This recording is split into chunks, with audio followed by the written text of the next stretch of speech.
We're on. Hello, everybody. I'm just trying to get my light correct. Oh, it's a bit dark tonight. Hello, everybody. This is Sonia Ray from Sterling Results Fitness Club. We are doing our Staying Alive conversations. So thought we would start at 6 o'clock and say hi. I'm a bit dark. I'm not sure if I can fix the light up for us tonight. Let me bring this light behind me. Is that a little bit better? Oh, it's probably worse. There we go. There we go. So how are we this afternoon? Have you had a brilliant weekend?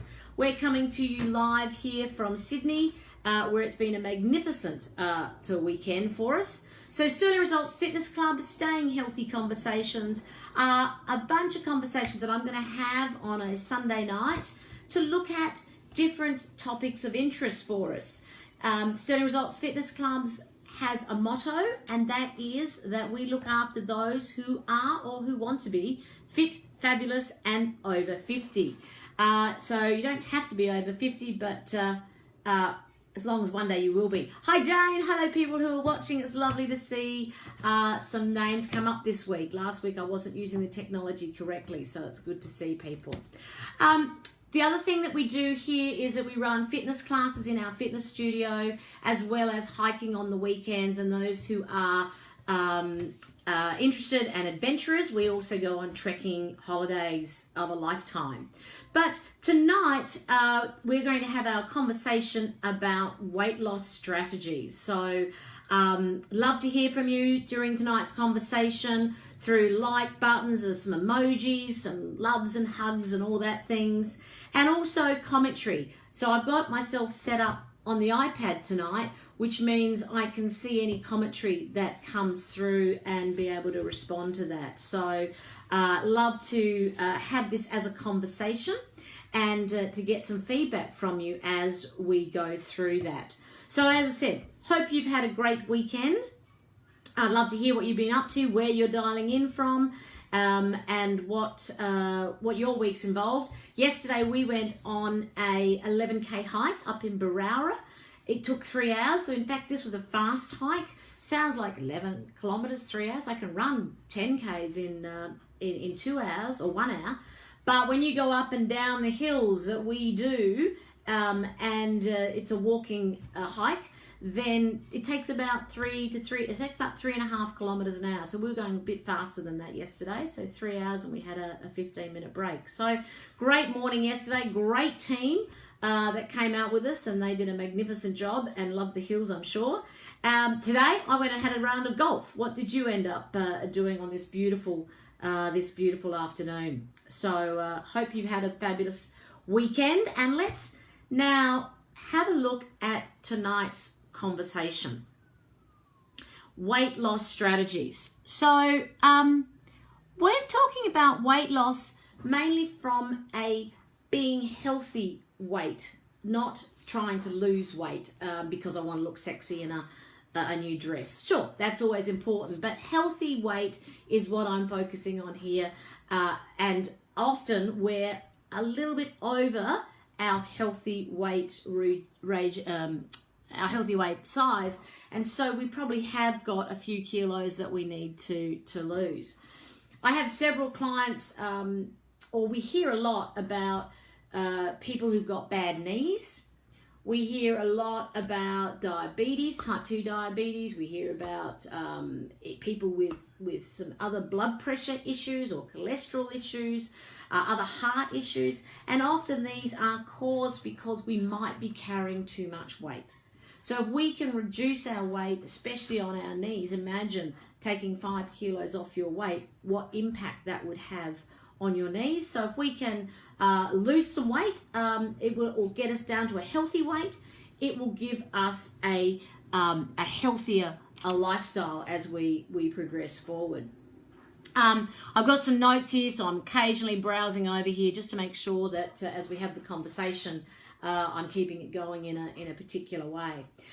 So there's many reasons why we want to lose weight, or why we might need to lose weight.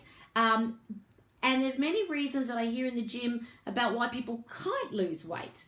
And, you know, some of those might be I've got menopause. I don't know why people think you can't lose weight because you've got menopause or you've had menopause. I'd love feedback on that one. I'll give you some thoughts on that as well. Or I've had a really bad day at work, and so there's a little bit of emotional eating that happens, and so they can't lose weight because I could never do that. Or I don't have the right genes. And a lot of people say, I'm just carrying my baby. I've had 2 babies. I'm carrying that weight. So really, this is where I've got to be now. But everybody can probably get back to a healthier weight. And these are just excuses. They're not real reasons. Because a lot of my clients have gone through or are going through or will go through menopause, I want to just take a few moments and get people's opinions on that or discuss that, because there are commentaries that I hear out there that say, I'm going through menopause and henceforth I've put on weight, especially around my tummy. And therefore I'm now fatter than I should be. What's your opinion of that? My opinion of that is, well, probably there's a couple of reasons. One is we are aging. So guess what? Maybe our lifestyle over those years got a little bit lazier. Maybe we weren't as active as we used to be. Maybe we're drinking a little bit more, well, I certainly do, a little bit more wine later in life than what we did at a younger age. Maybe our metabolism's not working as fast because we're not as active, we're not doing as much work in the gym and our muscle movements, etc. So the question is, can they change? Is menopause going to always make you have a fat tummy? Or could you actually do something about that? And so, yes, I don't think that menopause and weight gain are correlated. I think maybe a more sedentary lifestyle, so we've got a little bit lazier than we were younger. Maybe we're eating a little bit more than we should. Maybe we're not sleeping as well because we've got things going on in our minds. So let's not use that as an excuse. Let's go back to what are some great ways to lose weight or to get back to a healthy lifestyle. And what are the strategies that we could have a look at? So once again, during tonight's conversation, or if you're watching this later on, please put your feedback in about what are some of your strategies for losing weight, because I'd love to see other people's thoughts on this and what they've had as successes. So let's have a look at some of the strategies or some of the successes that people have had at my gym. So we've had a lot of people go through the gym and they've tried different programs, and so people have had success on the Weight Watchers diet, they've had success on the CSIRO diet, they've had success on the Light and Easy program. What do these 3 things basically have in common? 2 things. We're going to talk about one of them later on, which is accountability, and the other one is portion control. So often there's a bit of discipline involved when you're doing these 3 programs, and they actually talk about what amount of food you should eat. So portion control is a real key thing, I think, in terms of helping you with your weight loss control. And how many of us think about how much we're actually having in terms of our amount on a portion. I remember many years ago, I was dating a person and they loved pasta. And we would cook up a pasta meal. Well, I wouldn't cook, they would cook a pasta meal. And effectively the whole box of Barilla pasta would go into the pot. And we would probably eat, between 2 of us, the whole box of pasta. Now, I can say to you categorically that I would have put on, I don't know how many kilos, because in fact my kilo structure wasn't working, but my size structure, 3 dress sizes in a period of about 12 months. Because all I did was overeat in terms of the pasta, number one, but also a whole bunch of other things. So, portion control. Do I need a half a packet of pasta? I can't believe that actually happened. Hopefully it didn't happen every night, but I do remember it happening. Or do I even need a quarter? I mean, what is the size I actually need? So portion control is something I think is really, really key. And I suppose we go back to some of the most basic rules. We should start the conversation on looking at the basic rules, because portion control is about how much you're putting in. And I think we all know that to maintain weight, the calories in must equal the calories out. To lose weight, the calories in must be less than the calories out. So the energy expended has to be greater than the amount of kilojoules going into your calories going into your system. So I certainly recommend that we go back and we think about what happened when we were younger, about that calorie book. Remember, who remembers the calorie counter book? I remember a little book, you used to open it up and, flip through it and they had the food and whatever. Nowadays, it's so much easier because there's apps like MyFitnessPal, a really good app for recording your food and for having a look at what calories or what macronutrients are in anything that you eat.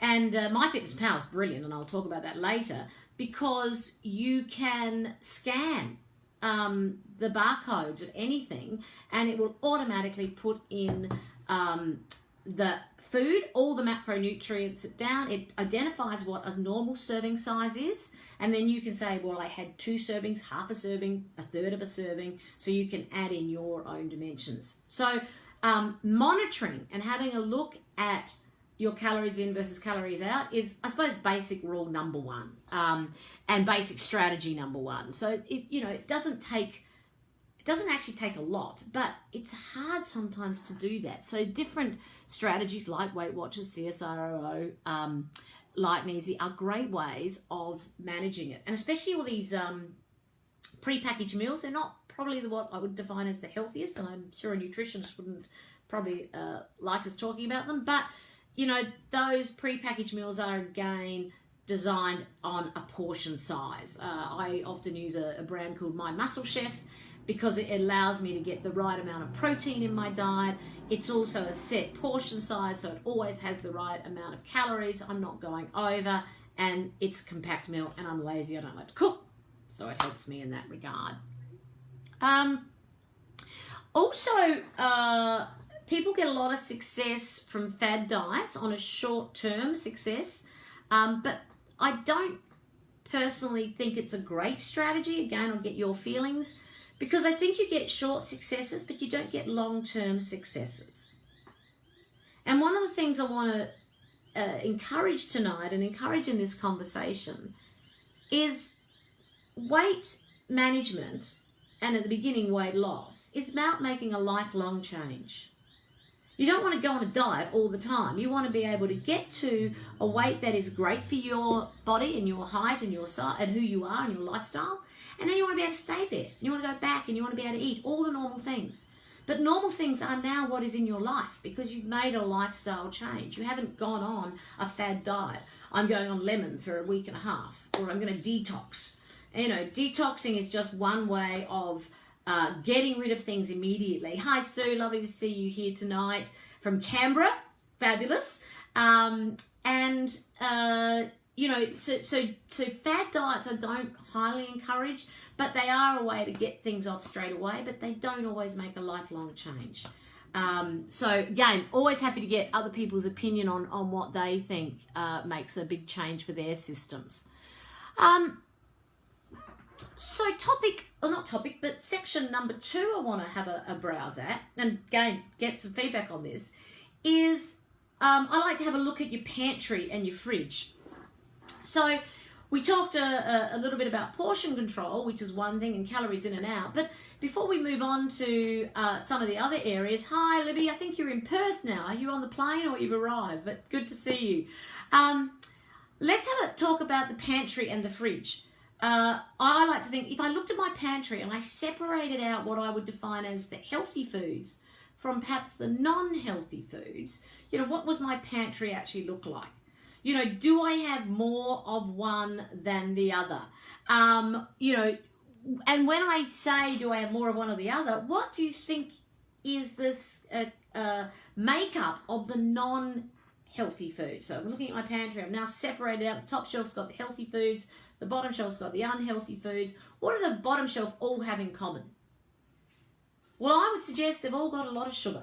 They're highly sugar content, and probably high carbs, but guess what? Carbs is sugar. High sugar content. And the discussion to have is, do we really need those in the cupboard? Some people say, I need them because I've got children. Sugar and carbs is in your bottom shelf. Yeah, exactly. That's what bad things have in common. Exactly. So, we think I have to have them there because I've got my kids. They need something at the end of the day. Or I need this to give to guests when they come, sugary biscuits when they come over for tea. And the question I ask is, do we need to give them to our children and to our friends? Why are we giving healthy food, non-healthy food to our friends? Why are we giving non-healthy food to our children? So maybe a little exercise is to go through that pantry, separate the top shelf from the bottom shelf, put the good healthy food in the top shelf, put the bad things in the bottom shelf, and do as Sue Parker says, get rid of them. Get rid of all those bad things. Because if they're not there, what are they not going to do? They're not going to tempt you. Now, there's a small section of people who have learnt discipline and can have bad food in their cupboard and can just keep it there and go, I'll just use it, when I need to. Or if I've had a really good week and I'm being a little bit bad, because there's nothing wrong with being a little bit bad, you just don't want to be bad all the time. But if you buy a block of chocolate, can you keep that block of chocolate there for a month? Or does it go in the next 24 hours? Hi, Ange, lovely to see you. So I'm one of those people that I can buy a block of chocolate and I can put it in the top pantry up with my alcohol, and I will just go and get a little piece every now and then. But I've got other friends, when they put the chocolate in the house, the chocolate goes. And it's gone that moment. So if that's one of the problems you've got, then your strategy is get the bad food out of the cupboard. Well done, Sue, excellent. But then you see, once you've had things like Easter eggs and they're made of milky chocolates, then, it doesn't actually taste that nice once you've weaned your palate off of those things. We'll talk about that shortly too. So they can sit there because you've trained your brain and you've trained your palate not to like those foods. And the other one is, Anne just said there, go and buy it when I need it, or when I really want it. And then that's great, because do you really want to go out and buy it? I feel like some chocolate. Shall I go down and buy it? I can't be bothered getting into the car, driving down, walking a block, whatever, and all of a sudden you don't do it. So don't have things in the house that you're going to be tempted by. So, to discussion number 3. Exactly, so don't have it in the house. No sugar diet. So we've heard a lot about the no sugar diet, and there's nothing new here. In fact, it carries on from that conversation about what's in the bottom part of the pantry. I don't think, has anyone ever read a report that says sugar is good for us? No, exactly. So no matter what, we know that sugar is not good for us. And I would highly encourage people to have a look at what they're eating and to start minimizing the amount of sugar that they have in their diet. And this includes not just added sugars, but all those hidden sugars.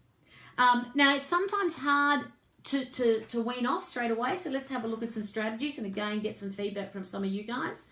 But the question is, why do we add sugar to our food and drinks?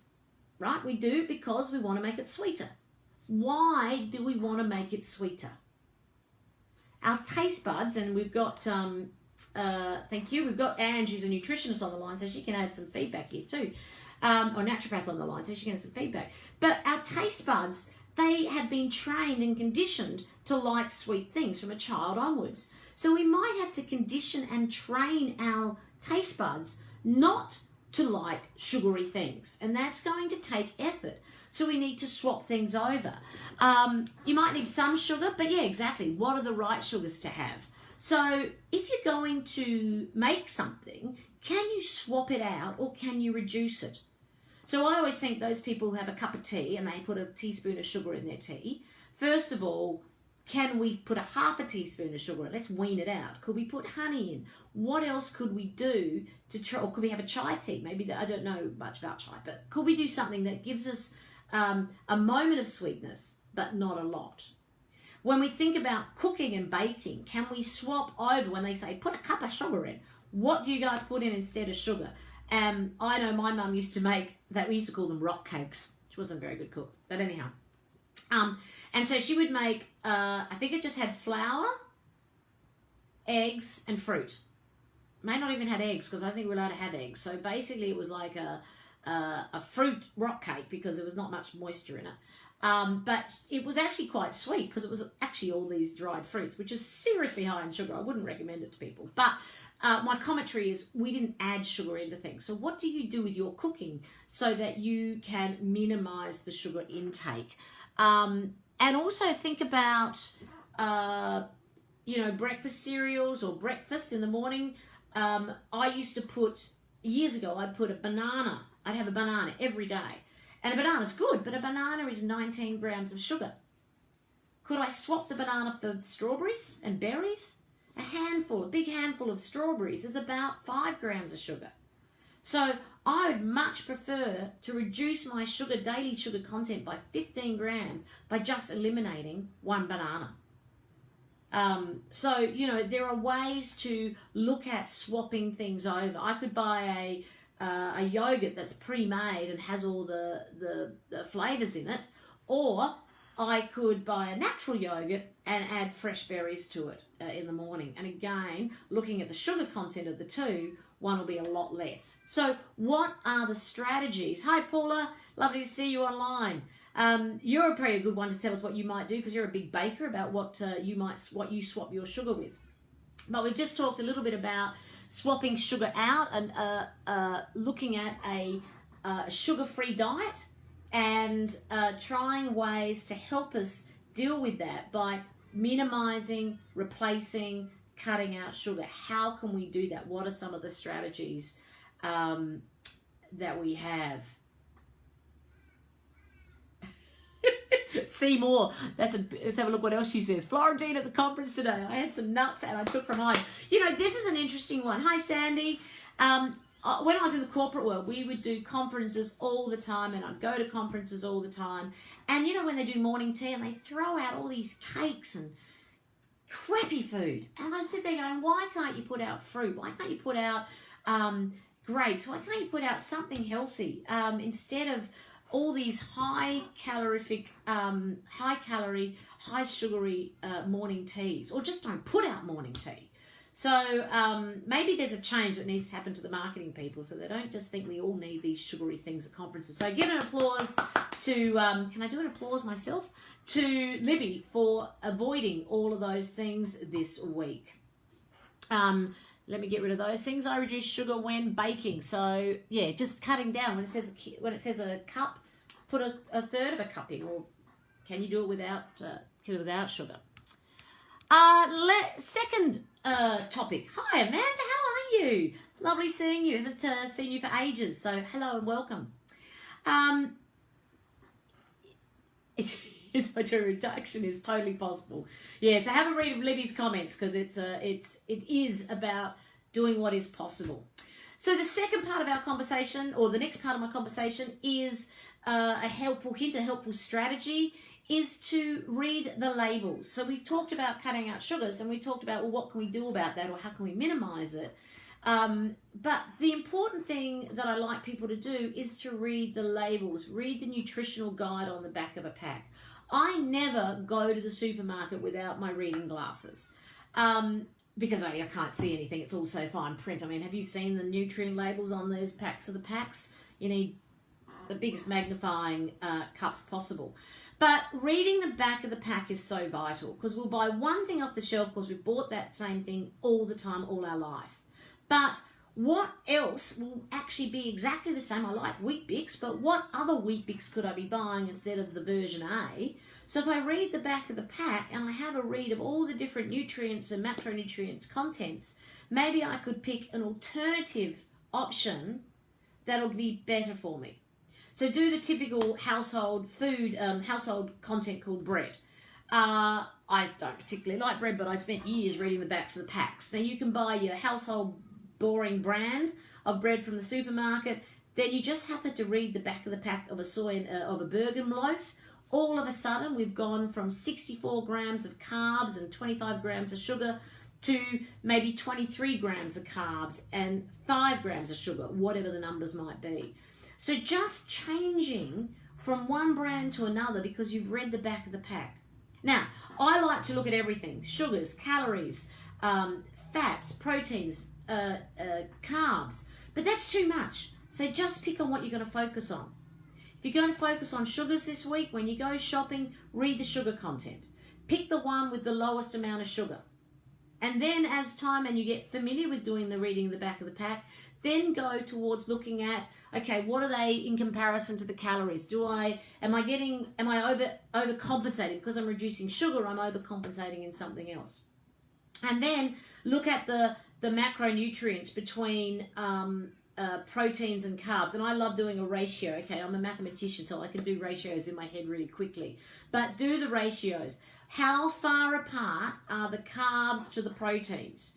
If it's 64 grams of protein and 12 grams of carbs, guess what? That's 5 times more carbs than protein. 64 carbs and 12 grams of protein, 5 times more. If you can get that even, 25 carbs, 25 protein, wow, that's really good. If you can get it the other way, 25 protein, 5 carbs, wow, that's amazing. And in fact, my big favorite, talking about bread, is the Audi 85% protein bread. So basically they have a bread which is mostly seeds and nuts, but where the protein is higher than the carbs. So if you need bread in your house, and I like a piece of bread under my egg once a week, then, find something that's going to work for you by reading the macronutrients. Let's just have a look at some people's comments. Good. So you guys are talking to each other, which is important. Replace sugars with natural sugars, and yet that might make you crave more. You got to do what works for you. But the thing is, we're going to try and look at ways to reduce these amounts. Here we go. So we've talked a little bit about reading the back of the pack. I just talked about protein. So let's have a look at and we've talked about sugars. So let's have a look at protein now. Protein is great. It's one of the best macronutrients. There are a couple of reasons. Obviously, the most important reason for protein in your diet, or one of the best reasons when you're looking at a weight loss strategy, is it fills you up. If you have a nice piece of protein for dinner, you will be full. You won't need to go and have all of those thousands of extra pieces of food out at the end of the meal. So a good piece of protein will fill you up and it will stop your cravings, which is really key. Secondly, after exercise, protein I sort of think it's mandatory. It's so vital to you. So during exercise, you are going to break your muscles. You want to rebuild those muscle fibers. Protein will help you do that. Protein will also, as you build your muscle, you will obviously increase your metabolism, and that in turn will actually make it easier for you to lose some weight. So, talking about exercise a little bit later on, but exercise, adding your protein in is really key.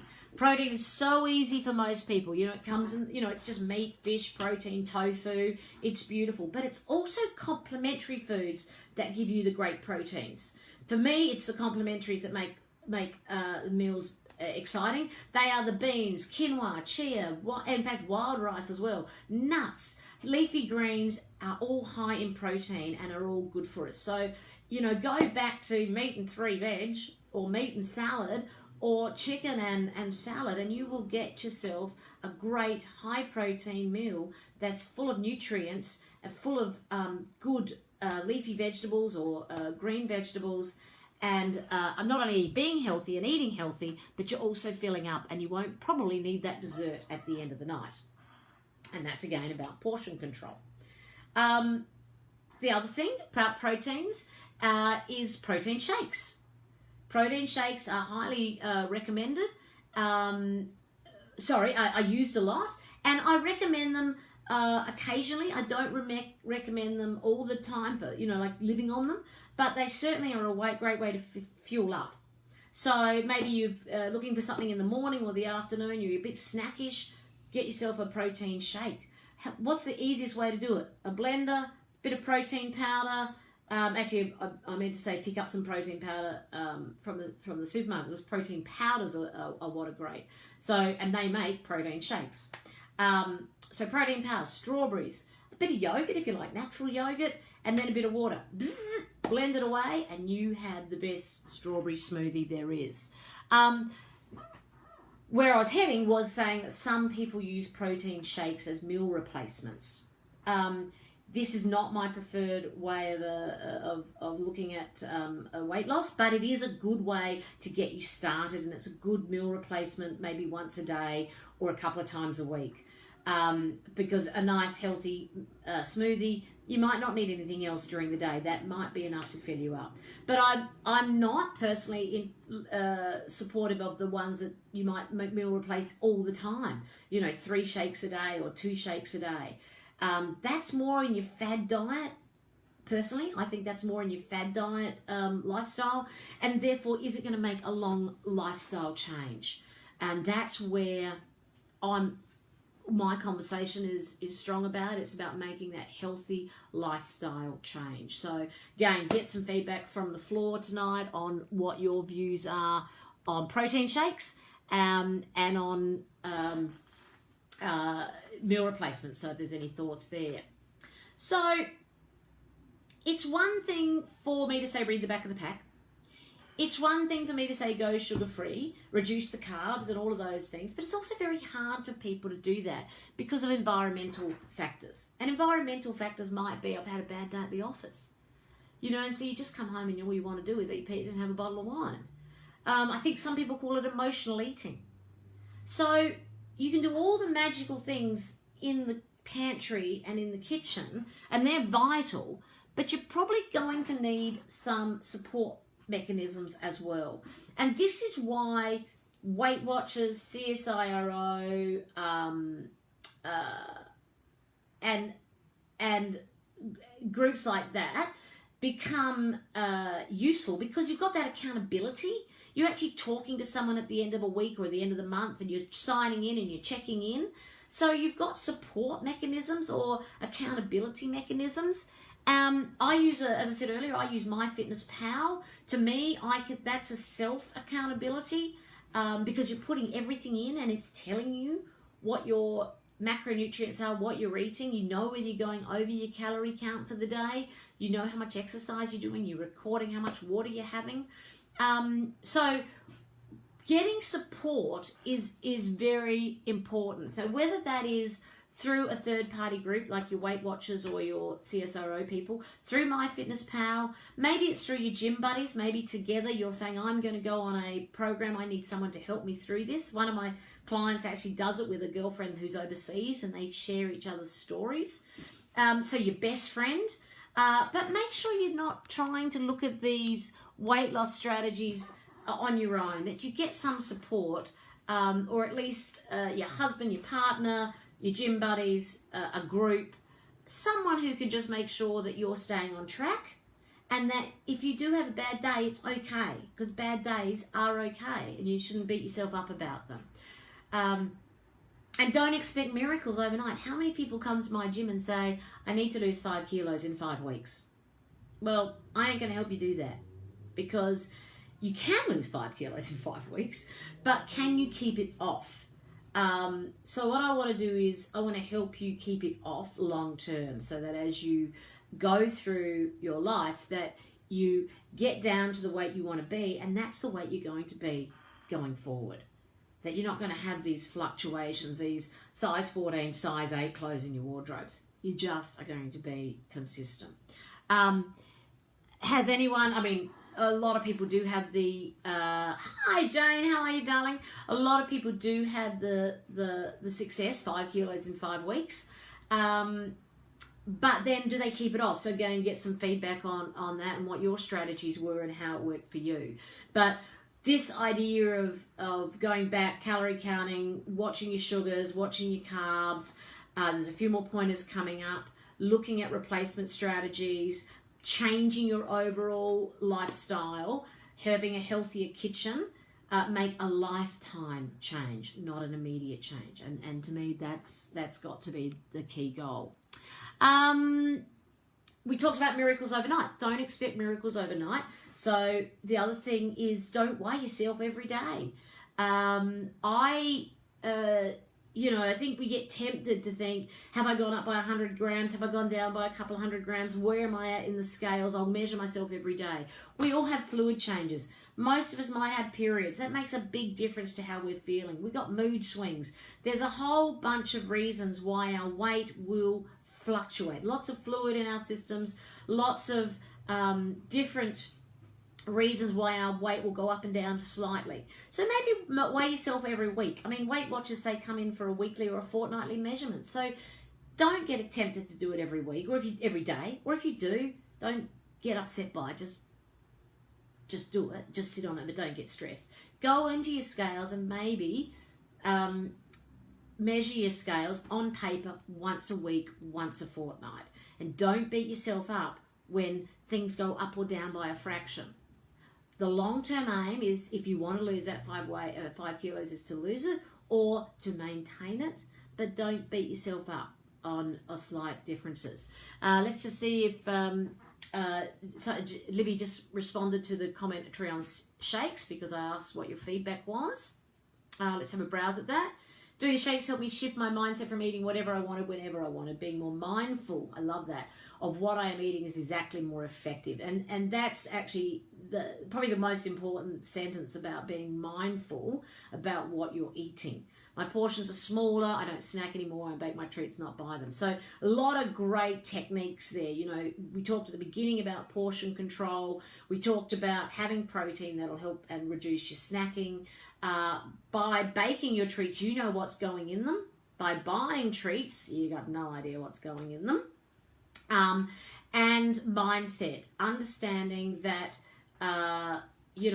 what do I need to fuel my body, not do I just need to eat anything at any point in time, and get rid of that, or trying to work through that emotional eating that might be there. So thanks, Libby, for conversing and being part of the conversation. So appreciate your feedback.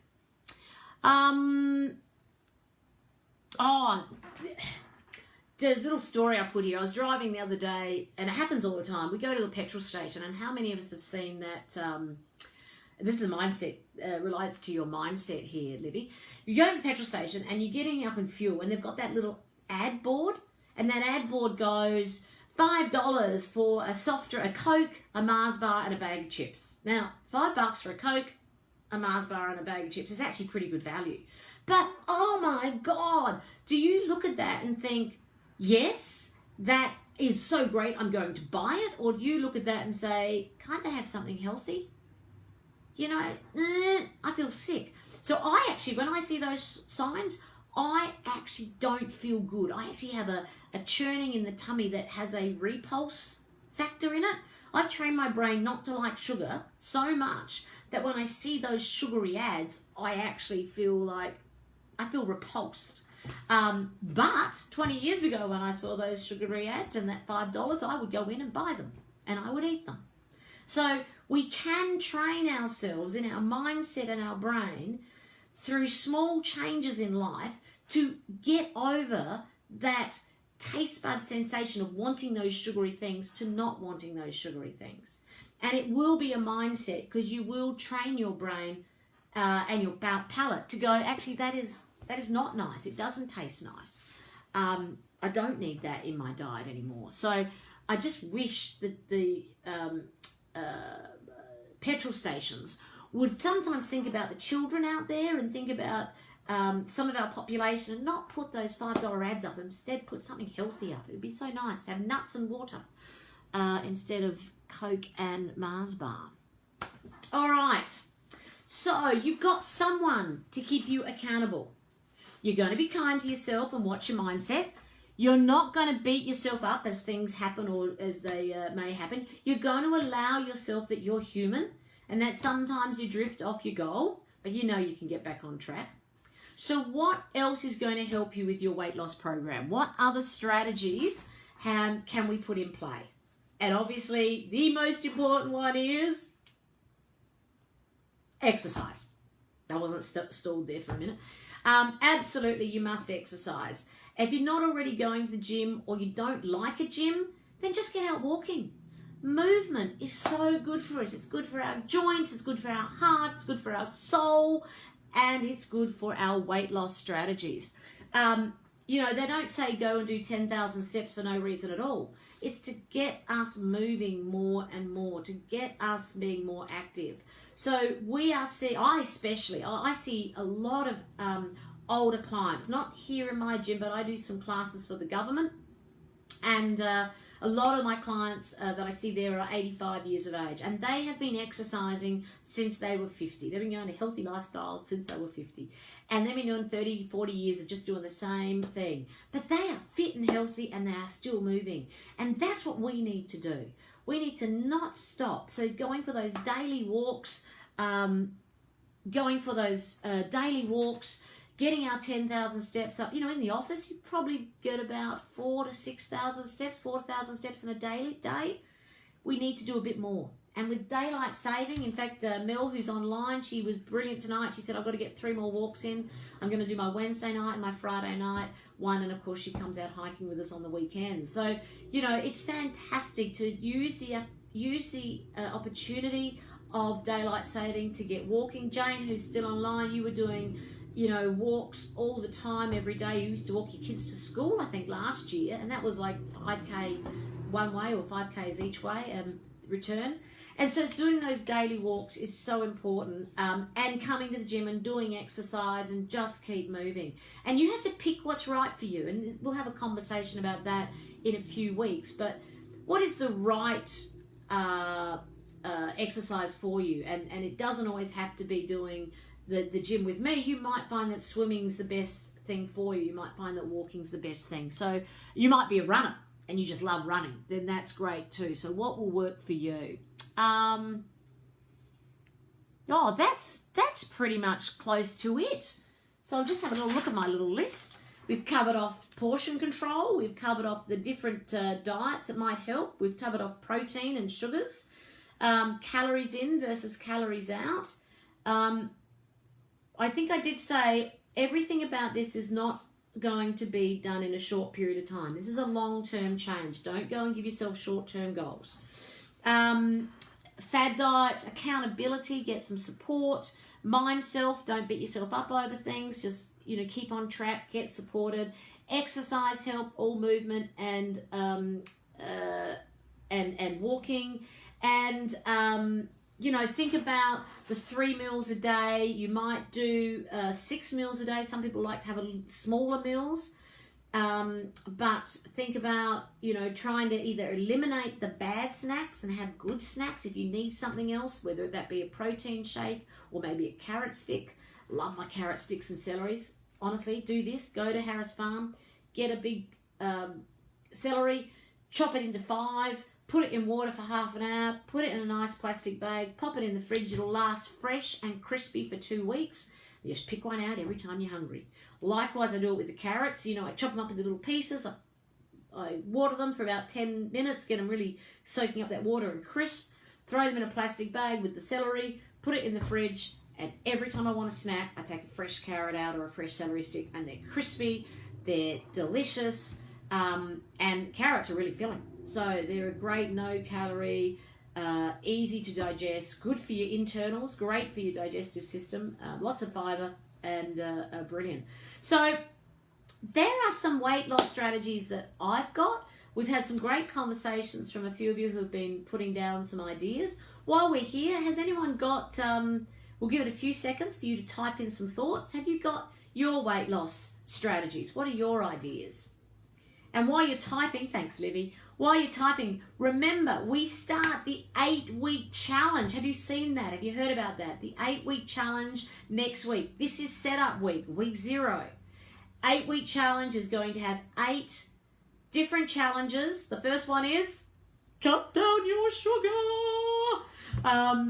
So the first one is cut down the sugar and walk more. Guess what? The 2 things we talked about tonight. Thank you, Jane. And the 8-week challenge is to help you become a better you. Now that might be losing a bit of weight. It might be gaining a little bit of muscle definition. It might be having sexy arms ready for summer. It's whatever the best thing that you want. But we are going to look at fitness and the kitchen, and we're going to work through 8 challenges each week as a team. You don't have to be involved if you're in my gym. but it's great if you are. And if you're not in my gym and you want to get involved, you can also get involved virtually.